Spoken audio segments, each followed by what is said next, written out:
कभी सोचा है कि हमारे फोन, लैपटॉप या कोई भी इलेक्ट्रॉनिक गैजेट आखिर कैसे काम करते हैं?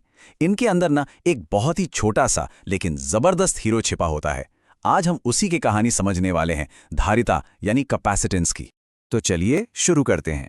सबसे पहले ये समझना जरूरी है कि ये जो शब्द है धारिता या कैपेसिटी, इसका मतलब आखिर है क्या। एकदम बेसिक से पकड़ते हैं इस बात को। देखिए, धारिता का मतलब बड़ा सीधा सा है, किसी भी चीज को होल्ड करने की या कहें तो धारण करने की क्षमता। अब जब बात इलेक्ट्रॉनिक्स की हो रही हो तो वो चीज क्या है? वो है इलेक्ट्रिक चार्ज। मतलब कोई भी कंडक्टर अपने अंदर कितना इलेक्ट्रिक चार्ज जमा कर सकता है, बस वही उसकी इलेक्ट्रिकल कैपेसिटेंस है। यहाँ ना एक बहुत ही मजेदार चीज होती है। जैसे जैसे हम किसी कंडक्टर को चार्ज देते जाते हैं, उसका इलेक्ट्रिकल पोटेंशियल, जिसे हम आम भाषा में वोल्टेज कहते हैं, वो भी बढ़ने लगता है। ये दोनों एकदम साथ साथ चलते हैं। जितना ज्यादा चार्ज डालेंगे उतना ही ज्यादा वोल्टेज बढ़ेगा। और इसी सीधे संबंध से ये फॉर्मूला बनता है, C = Q/V।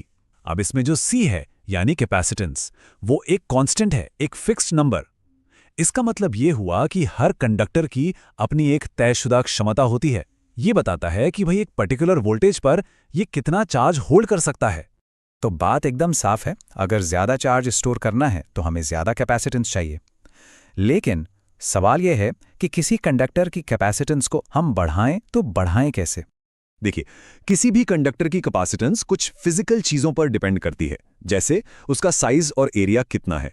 जितना बड़ा साइज होगा वो उतना ज्यादा चार्ज स्टोर कर पाएगा, बिल्कुल एक बड़े बर्तन की तरह। इसके अलावा उसके आसपास क्या है, मतलब मीडियम कौन सा है, या फिर कोई दूसरा कंडक्टर तो पास में नहीं रखा, ये सब बातें भी असर डालती हैं। और इसी बात से एक बहुत ही दिलचस्प सवाल खड़ा होता है। कैपेसिटेंस की जो स्टैंडर्ड यूनिट है वो है फैरड। तो जरा सोचिए, अगर हमें सिर्फ 1 फैरड की कैपेसिटी वाला एक गोल कंडक्टर बनाना हो तो उसका साइज कितना बड़ा रखना होगा? और इसका जवाब सच में होश उड़ा देने वाला है। ऐसा करने के लिए हमें 90 लाख किलोमीटर रेडियस का एक गोला चाहिए होगा। जी हां, 9 मिलियन किलोमीटर। अब इस नंबर को जरा पर्सपेक्टिव में रखते हैं। हमारी पूरी पृथ्वी का रेडियस सिर्फ 6400 किलोमीटर है। मतलब एक फैरड का कंडक्टर बनाने के लिए जो गोला चाहिए वो हमारी धरती से 1400 गुना से भी ज्यादा बड़ा होगा।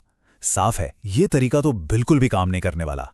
तो फिर अगर कंडक्टर का साइज बढ़ाना कोई सल्यूशन नहीं है तो फिर क्या किया जाए? यहीं पर एंट्री होती है एक बहुत ही शानदार और सरल से समाधान की। इंजीनियर्स के सामने एक बड़ी चुनौती थी, कोई ऐसा तरीका ढूंढा जाए जिससे कंडक्टर का साइज तो ना बढ़े लेकिन उसकी चार्ज स्टोर करने की क्षमता कई गुना बढ़ जाए। और इसी जरूरत ने जन्म दिया संधारित्र को, जिसे हम कैपेसिटर कहते हैं। तो ये कैपेसिटर होता क्या है? ये असल में एक खास तरह का अरेंजमेंट है। इसमें 2 कंडक्टिव प्लेट्स को एक दूसरे के बिल्कुल पास पैरेलल रखा जाता है। एक प्लेट पर होता है पॉजिटिव चार्ज तो दूसरी पर उतना ही नेगेटिव चार्ज, और इन्हीं दोनों प्लेटों के बीच में ये एनर्जी को स्टोर करता है। और इस डिजाइन की सबसे कमाल की बात पता है क्या है? ये हमें कैपेसिटेंस को कंट्रोल करने की, मतलब अपनी मर्जी से घटाने बढ़ाने की पावर देता है। तो हमारे पास कैपेसिटेंस बढ़ाने के 3 मेन तरीके हैं। पहला, प्लेटों का एरिया बढ़ा दो। दूसरा, उनके बीच की दूरी को जितना हो सके कम कर दो। और तीसरा, उन प्लेटों के बीच में एक स्पेशल इंसुलेटिंग मटेरियल डाल दो, जिसे डाइइलेक्ट्रिक कहते हैं। ठीक है, तो हमने एक छोटा सा डिवाइस बना लिया जो ढेर सारी एनर्जी स्टोर कर सकता है। लेकिन बड़ा सवाल यह है कि इसका फायदा क्या है? आखिर ये हमारी मॉडर्न टेक्नोलॉजी के लिए इतना जरूरी क्यों बन गया? सोचने वाली बात है कि एनर्जी को इतनी तेजी से स्टोर करके और फिर एक झटके में छोड़ देने की ये जो खूबी है, ये असल में इस्तेमाल कहाँ होती है? जवाब है लगभग हर जगह।